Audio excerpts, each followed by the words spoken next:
What kind of people make great book coaches? After certifying 200 of them, we have a very good idea. So now I'd like to go through the top 10 characteristics of a great book coach. You can play along and see which of these 10 characteristics you have. This is not a test, but I think it's a really good chance for you to be honest with yourself about what you bring to the table and what you might need to learn to become a great book coach. The top 10 characteristics of a great book coach. Number 1, they love books. A love of books is what draws so many people to book coaching. We have a great passion for reading books, for working on books, for writing books, and a belief that books make the world a better place. Number 2 is that a great book coach loves writers. Writers are a very particular kind of person.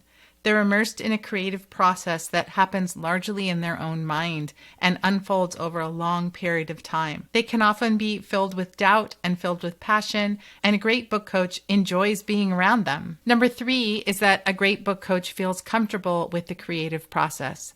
The creative process is not linear. It is a messy, chaotic process and can often be kind of wild. What I've learned about the creative process over the years is that every writer goes through very similar things on their journey to writing a book. They just don't go through them in the same way. A book coach needs to feel comfortable with the fact that things often take long. People often write pages and throw them out. They often change their minds, and we have to embrace all of that. The fourth characteristic of a great book coach is that they feel comfortable managing a complex project. Writing a book is a very complex intellectual, creative, and emotional undertaking. I think the vast majority of writers and writing instructors underestimate how much it actually takes. There's a lot of moving parts and a lot going on, and a book coach needs to be able to stay on top of it. I often say that the writer is the god of their own story, and a corollary to that is that the book coach is in charge of the project.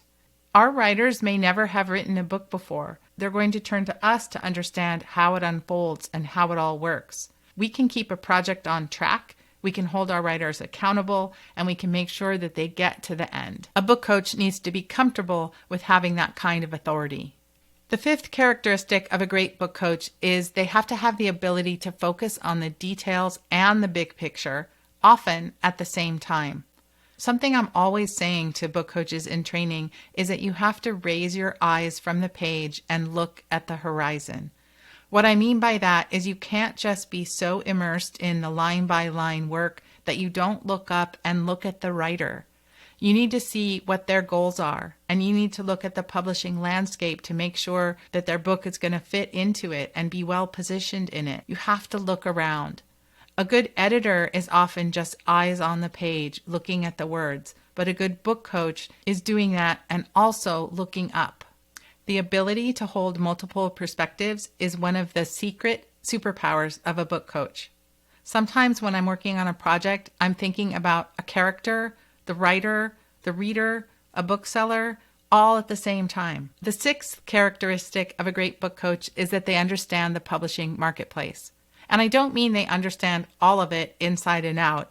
It's a big industry and it's changing all the time. It's very hard to pin down, but a good book coach is going to be striving to understand it. They're going to be paying attention, reading, engaging in conversation, and doing their best to understand how things are changing, why they're changing, and what it all means for writers. This, too, is a teachable skill. The seventh characteristic of a great book coach is they like to teach and mentor writers. The primary work of book coaching is teaching. We're helping our writers do better work. We're helping them with craft, we're helping them with marketing, we're helping them with positioning, we're helping them with their habits and with their mindset, so we're guiding them along the way. We're not standing in a lecture hall in front of a large group of people, and we're not sitting behind a camera shooting videos and never talking to people. We're engaged with them one-on-one in very deep and intimate relationships. A good book coach is going to love this work, embrace it, and strive to do a really good job at it. The eighth characteristic of a great book coach is that they are self-motivated. Nobody is going to be telling you what to do because you're the boss. You need to figure out how much money you want to make, how you're going to market your business, what technology you need to use and learn, how you're going to work with your clients, what you're going to charge, all of it. A lot of book coaches who come into our training program say that they love to learn. They love to take courses, and they thrive when there's challenging new material. This kind of self-motivation is critical to being a good book coach. The ninth characteristic of a great book coach is that they have to have the ability to step back from the emotion of the work. It is so easy to get sucked into either the stories that your writers are writing or the arguments that they're making in their nonfiction books, or to get sucked into their own emotional drama. There's a lot of emotion involved in this work. We are not therapists, and therapists surely must have their own skill for not getting sucked into the emotion from their clients, but we need to be very careful that we're not crossing the line into therapy and that we're protecting ourselves from that emotion. This can come up in a lot of sneaky ways. It might be topical. For instance, I can't coach horror writing. I just get too scared by the work and I believe it too much. So I have to draw a hard line at not coaching anything that's going to scare me.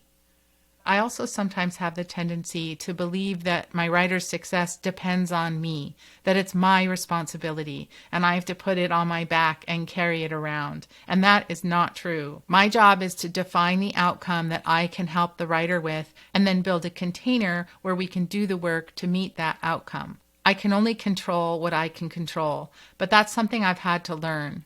So if you're the kind of person who can't hold boundaries very well and who tends to get really sucked into drama, this is something you're going to have to work on in order to be a great book coach. And then finally, the 10th characteristic of a great book coach is that they are entrepreneurial. We run our own businesses, which means that we're constantly iterating. We're constantly thinking about our clients and how we can best serve them. We're thinking about how to repackage services and how to deliver them in innovative ways. We're looking at our pricing and our marketing and how we can do those things better. It's not like you just make one service or package, put it out there, and call it a day. Being an entrepreneur is very active and it's very fun. It's a talent that I didn't know I had until I started to do it, and I just love the work of it. It actually feels very creative and very much like writing a book to me. You may never have run a business yourself or even thought of running a business yourself, but if you enjoy the process of trying and failing and trying again and puzzling things out and taking on challenges, you're going to love this work.